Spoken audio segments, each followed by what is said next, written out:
Hello students, आज हम बलबन के राजत्व के सिद्धांत के बारे में पढ़ेंगे। बलबन ने जिस प्रकार से गद्दी हासिल कर दी थी, उसने अपने प्रतिद्वंदियों का जिस प्रकार से दमन किया था, हत्या करी थी, उससे उसको यह स्पष्ट था कि कई कठिनाइयों का सामना उसको करना पड़ सकता है। इसके लिए उसे कुछ ना कुछ ऐसा मार्ग अपनाना होगा जिससे वह सुल्तान और सामंत के मध्य के संघर्ष को समाप्त कर सके और सुल्तान की प्रतिष्ठा पर कोई आंच भी नहीं आए। वह जानता था कि उसने जिस तरह से सत्ता हासिल करी है, तो कोई और भी इसी तरह से सत्ता को हासिल कर सकता है। अतः वह इस असुविधा से बचने के लिए उसने कुछ अपने दरबार के राजा से संबंधित कुछ नियमों को निश्चित किया, जिससे राजा के पद की प्रतिष्ठा को वह कायम रख सके। वास्तव में वह तुर्क दास अधिकारियों और सुल्तान और सामंतों के मध्य जो दीर्घ काल से संघर्ष चलता आ रहा था, उस संघर्ष को समाप्त करना चाहता था। और चूंकि स्वयं वह उसी स्थिति से निकल करके आया था, अतः वह पुनः उस स्थिति को स्वीकार करने के लिए तैयार नहीं था। इसलिए उसने सुल्तान की शक्ति और प्रतिष्ठा को स्थापित करने के लिए एक नवीन राजत्व के सिद्धांत की सृष्टि करी, निर्धारित किया, जो बलबन का राजत्व का सिद्धांत ही कहलाता है। और बलबन ही दिल्ली सल्तनत का एकमात्र ऐसा सुल्तान हुआ है जिसने राजत्व संबंधी अपने विचारों का अत्यधिक विस्तार में उसने विवेचना करी है। उसने सुल्तान के उच्च पद और शासक के दायित्व को एक स्पष्ट अभिव्यक्ति प्रदान करी। उसने राजमुकुट को एक उच्च और सम्मानित स्तर पर स्थापित करने के लिए सामंतशाही संघर्ष और विरोध की समस्त संभावनाओं को समाप्त करने का प्रयत्न किया और समाप्त कर भी दिया, क्योंकि यह उसके लिए आवश्यक था। उसने यह स्थापित करा कि राजत्व एक दैवी संस्था है, यानी कि ईश्वर के द्वारा प्रदत्त राज्य उसको प्राप्त हुआ है।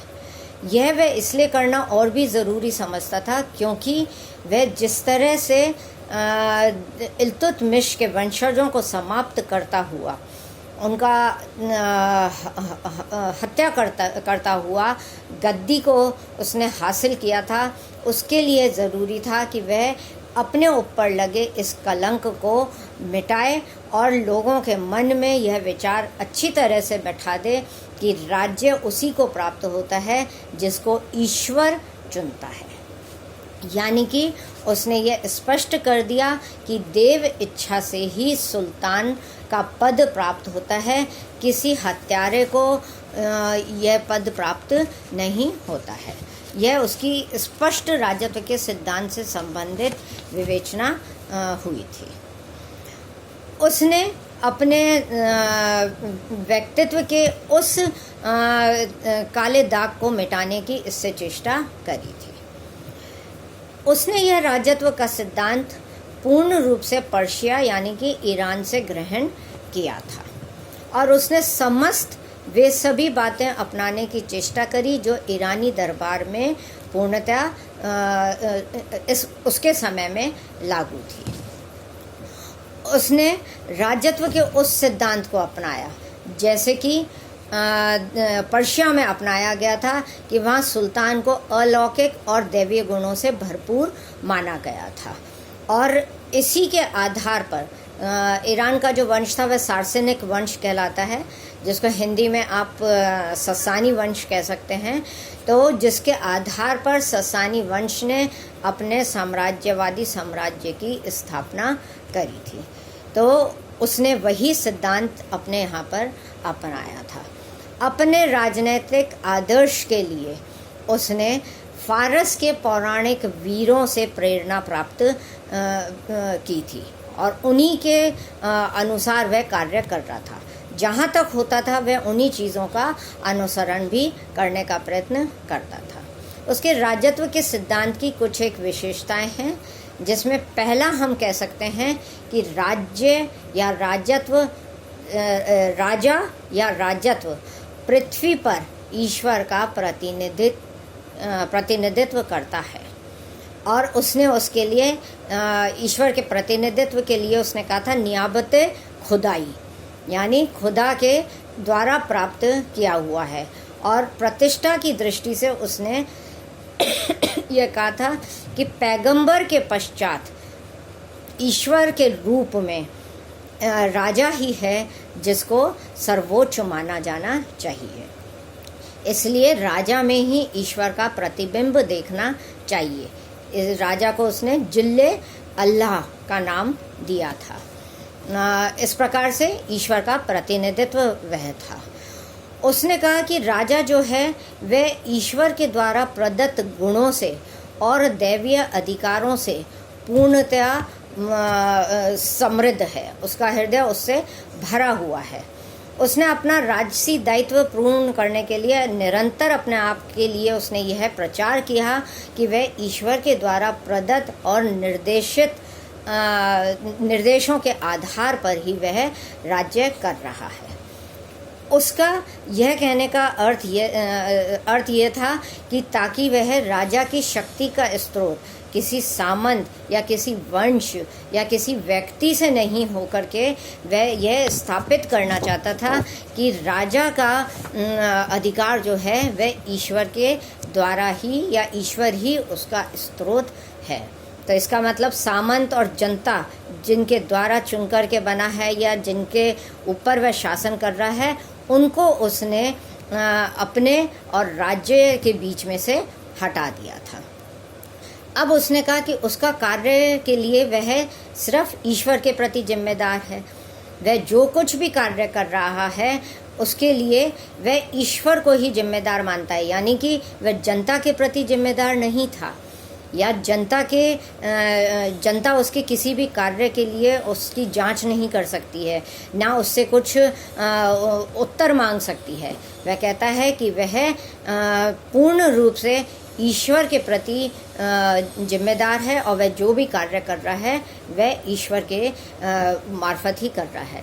इस तरह से उसने निरंकुश स्वरूप तो धारण करा ही, निरंकुशता के साथ साथ उसने अपने को उस निरंकुश सत्ता को छुपाने के लिए ईश्वरीय आदेश का जामा पहन लिया या उसने अपने आप को ईश्वर के आदेश से समावेशित कर लिया ताकि कोई भी उसके ऊपर प्रश्न नहीं उठाए। दूसरा, उसने राजत्व के सिद्धांत के अंतर्गत दिखावटी मान मर्यादा और प्रतिष्ठा को एक महत्वपूर्ण अंग के रूप में स्वीकार किया था। और यह एक तथ्य है कि उसने अपने जीवन काल में अपने राज्य करते हुए वह जनसाधारण से पूर्णतया दूर ही रहा था। उसने कहा था कि राजा चूंकि सामान्य व्यक्ति नहीं होता है, वह एक ईश्वर के द्वारा प्रदत्त अधिकारों से युक्त व्यक्ति है, इसलिए वह साधारण व्यक्तियों से नहीं मिलेगा। और बर्नी एक उदाहरण देता है इस समय कि दिल्ली का एक बहुत ही धनाढ्य सेठ जो है, जिसको फ़क्र बावनी नाम दिया है, उससे मिलने के लिए उसने उसके अधिकारियों को पैसा भी दे दिया था और मुलाकात निश्चित भी कर ली थी। जब मुलाकात का समय आया तो बलबन ने मिलने से मना कर दिया था। तो उसने एक अपनी सीमा बांध ली थी कि वह जन साधारण व्यक्ति से नहीं मिलेगा। तीसरा, उसने राजत्व की प्रतिष्ठा के लिए बलबन ने शिष्टाचारों को पूर्ण रूप से दरबार में लागू कर दिया था। वह अपने दरबार में पूर्णतः राजसी वैभव से रहता था। किसी भी प्रकार का कोई वो कमी नहीं रखता था। पूरे टाइम वह दरबार में या दरबार के बाहर अपने प्राइवेट उसमें भी रहता था, तो वह कपड़े हमेशा राजसी ठाट बाट के ही पहना करता था। और सारे अस्त्र शस्त्र धारण करके ही रहता था। यहाँ तक कि कहा जाता है, बर्नी जैसा लिखता है कि उसके नौकरों ने भी उसको कभी बिना राजसी वस्त्रों के नहीं देखा था, हमेशा शाही वस्त्रों में ही, पोशाक में वह रहा था। फिर बलबन ने अपने दरबार में और प्रशासन में सिर्फ कुलीन तंत्र के लोगों को ही नियुक्ति प्रदान करी थी। उसने किसी भी धर्म परिवर्तित, जो भारतीय थे जिन्होंने धर्म परिवर्तन कर लिया था, मुस्लिम धर्म स्वीकार कर लिया था, अगर उनको कोई पद दे भी दिया गया है तो वह उस पद से उनको हटा देता था। उसने कहा था कि तुर्की नस्ल जो है वह सर्वश्रेष्ठ है, इसलिए उसकी श्रेष्ठता को कायम करने के लिए, क्योंकि उनको ही प्रशासन का अनुभव है और वह उच्च वर्ण से संबंधित हैं, इसलिए वे ही शासन के योग्य माना है। बाकियों को उसने तुच्छ कुल का मान लिया है। तो इसलिए उसने अपने दरबार में सभी पद जो थे वह उच्च वंश के लोगों को ही कहा था। उसने यहाँ तक वह कहता था बर्नी के हिसाब से कि बर्नी लिखता है कि वह जब भी किसी तुच्छ कुल के व्यक्ति को देखता था तो उसके अंदर क्रोध जागृत हो जाता था, उसकी नसें फड़फड़ाने लगती थी, यानी कि उसको निम्न कुल के व्यक्तियों से इतनी घृणा थी कि वह सिर्फ उच्च कुल से व्यक्तियों से ही मिलना चाहता था। इसके अतिरिक्त उसने जो अन्य कार्य किया था अपने राजत्व के सिद्धांत के अंतर्गत, उसने अपनी मान मर्यादा प्रतिष्ठा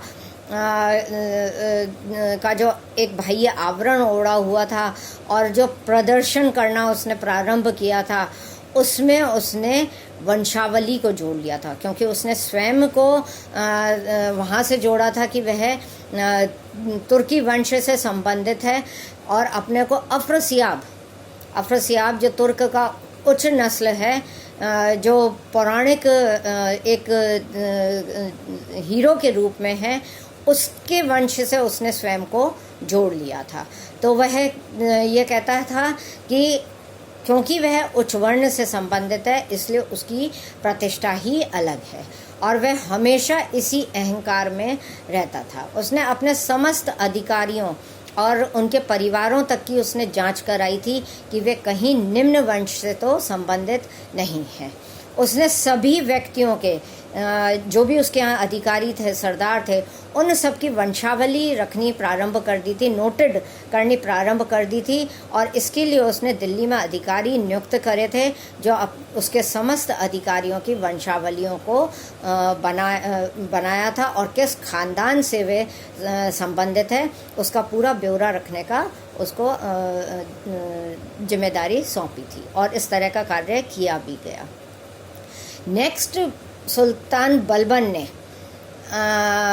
अपने राजत्व के सिद्धांत के अंतर्गत उसने कहा कि वह फारस की जीवन परंपराओं को अपने यहाँ धारण कर रहा है, इसलिए निजी और सार्वजनिक जीवन में भी उसको, अगर वह दरबार में इसको स्वीकार कर रहा है फारसी जीवन शैली को, तो उसने कहा अपनी प्राइवेट लाइफ में भी उसको दरबार के अतिरिक्त प्राइवेट लाइफ में भी उसको फारस के जो परंपराएं हैं उन परंपराओं का ही उसको अनुसरण करना होगा।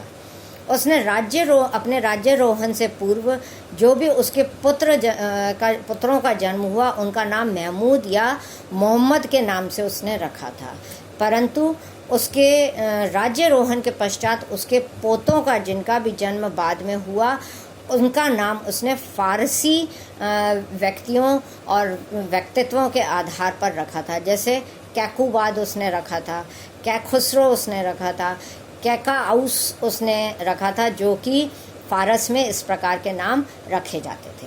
फिर उसने फारसी परंपरा का ही अनुसरण किया था। फारसी परंपरा के अनुसार उसने सिजदा यानी घुटनों पर बैठ करके प्रणाम करने के लिए उसने सिर झुकाना जो होता है वह परंपरा, और पायपोस यानी सुल्तान के चरणों का चुंबन लेना, इन तरीकों को उसने अपनाया था ताकि उसके समक्ष जो भी इंसान आए वह उच्च कुल का ही हो और जो उसके आने पर सुल्तान का वह सम्मान करे। इसके अतिरिक्त उसने दरबार में उन सभी रस्मों को अपनाया, जैसे उसने दर्शन देने के लिए कुछ ही समय में और कुछ ही निश्चित लोगों को, जो उच्च कुल के थे, उनको वह दर्शन दिया करता था। उसने दरबार में हंसना और ठिठोली करना, मजाक उड़ाना, यह सब बिल्कुल ही बंद कर दिया था। न तो वह खुद हंसता था और न ही किसी दूसरे को मुस्कुराने तक का उसने अधिकार नहीं देता था। वह हमेशा गंभीर ही बना रहता था। यहाँ तक कि वह उसके जब पुत्र की मृत्यु का खबर जब उसके पास में पहुँची तो वो दरबार में बिल्कुल एक स्टैचू के माफिक ही रहा। उसने किसी भी तरह का ना तो रोष प्रकट किया, ना दुख प्रकट किया, ना ही रोना प्रकट किया। वह अपने महलों में जाकर के अपने पुत्र की मृत्यु पर रोया था। वह साधारण व्यक्ति से किसी भी प्रकार का वार्तालाप नहीं करता था। अगर साधारण व्यक्ति को किसी प्रकार की कोई शिकायत थी तो वह वजीर के माध्यम से उसके तक पहुंचाते थे। फिर उसने अपने साथ के कुछ अमीर अधिकारियों को ही साथ में बैठने की परमिशन दी थी। बाकी सब दरबार में उसके समक्ष खड़े रहते थे। इस प्रकार से उसने सुल्तान बलबन ने कुछ ऐसे गुण अपनाए थे जिसके आधार पर उसने मुस्लिम संस्कृति की रक्षा करी और फारस की संस्कृति को भारत में पूर्ण रूप से अनिवार्य कर दिया। फिर उसने जो एक अन्य कार्य किया था कि विदेशी राजदूत जब भी वहाँ पर आते थे तो वह सुल्तान के समक्ष खड़े ही रहते थे और सुल्तान के वैभव से वह बड़े ही प्रभावित होते थे। वह कभी बाहर भी निकलता था या जुलूस उसका निकलता था तो उसके साथ में जो लोग जाते थे वह चमकती हुई तलवार और अच्छी चमकती हुई पोशाकों में उसके साथ में जाते थे, ताकि वे उसकी भव्यता को देख करके उनके मन में भय उत्पन्न हो। उसने अपने अंगरक्षकों के रूप में अबिसिनियंस को रखा था, जो बहुत ही लंबे चौड़े हुआ करते थे और वे नंगी तलवारें लेकर के उसके साथ में रहते थे। इस प्रकार से उसने भय व आतंक उत्पन्न करना चाहा, जो उसके राजत्व के सिद्धांत की एक मुख्य अंग रहा था। उसने खलीफा का पद, हालांकि वो कहते हैं कि उसके समय तक में हलाकू ने अंतिम खलीफा को नष्ट कर दिया था, परंतु फिर भी उसने खलीफा के नाम पर अपने यहाँ सिक्के उत्कीर्ण कराए और मस्जिदों से उसने मस्जिदों के जो मेंबर थे उनसे खुतबे में भी उनका नाम पढ़ने का आदेश दिया। यानी कि उसने खलीफा के नाम से स्वयं को वैधता प्रदान करी थी। राजा का पद उसके लिए प्रतिष्ठा बनाए रखना, राजा के पद के लिए उसकी प्रतिष्ठा बनाए रखना उसका एक महत्वपूर्ण कार्य था। बलबन ने ईश्वर, शासक और जनता के बीच में इस प्रकार से एक त्रिकोणीय या त्रिपक्षीय संबंध स्थापित कर दिया था। बलबन के द्वारा जो यह राजत्व का सिद्धांत निर्धारित किया गया था, वह उसके द्वारा जो निरंकुशता स्थापित की गई थी, उसके माध्यम से वह अब अपने दरबार में नैतिक सीमाएं लगाना चाहता था। यानी उसने जो कार्य किया वह ठीक था, मगर अब वह डरता था, इसलिए उसने ईश्वर का डर दिखा करके उन सब नियंत्रण को हासिल करने की कोशिश